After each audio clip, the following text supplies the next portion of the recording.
अस्सलाम वालेकुम friends, welcome back to top smarties drama serial भरम।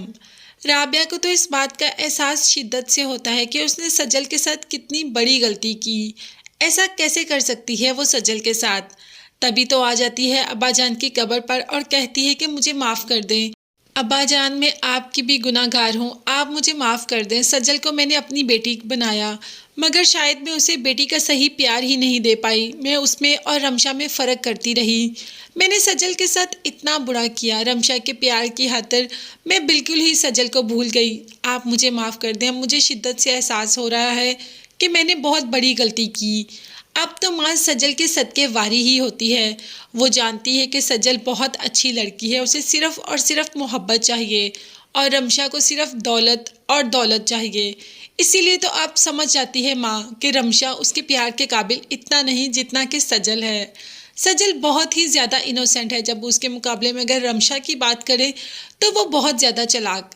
अब तो माँ ने भी कह दिया कि मेरे से बहुत बड़ी गलती हो गई, जो कि मैंने सजल को उसके बाप से दूर रखा, मगर अब मैं अपनी गलती सुधारना चाहती हूँ।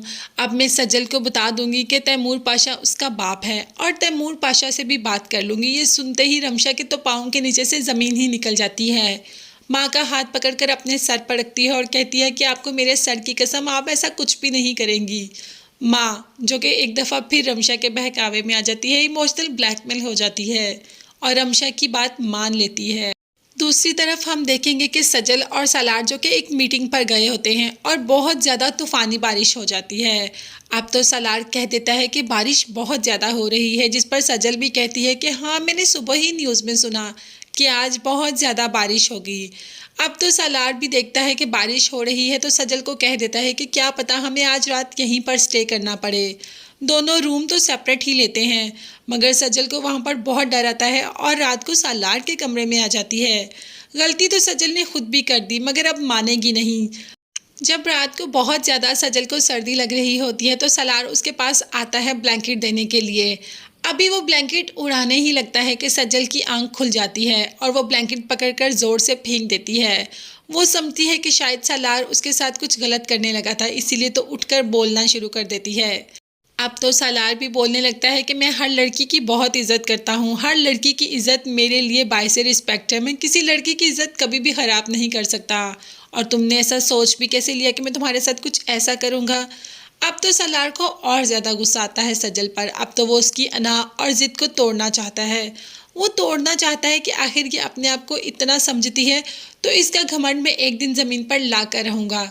मगर सालार को क्या पता कि इसी अवस्था में उसे मोहब्बत ही हो जाएगी और उसे एहसास भी नहीं होगा। मगर मोहब्बत तो यहाँ पर अलीज़े को है और बहुत जल्द इनकी शादी भी होने वाली है। जैसे ही शॉपिंग करने जाती है ताबिश बार बार प्राइस टैग देखता है, जिस पर अलीज़े कह देती है कि अगर तुम ऐसे ही प्राइस टैग देखते रहोगे तो कैसे होगी शॉपिंग। मगर ताबिश अलीज़े को पहले ही बता देता है कि मैं तुम्हारे बाप की तरह अमीर नहीं, मुझे हर चीज़ का टैग देखकर ही चलना पड़ता है। तो देखते हैं अलीज़े और ताबिश की ज़िंदगी कैसी गुजरेगी। ये देखने के लिए चैनल को लाजमी सब्सक्राइब कीजिएगा और मुझे मेरी फैमिली को अपनी दुआ में याद रखें। नेक्स्ट वीडियोस तक के लिए अल्लाह हाफिज़, bye bye and take care.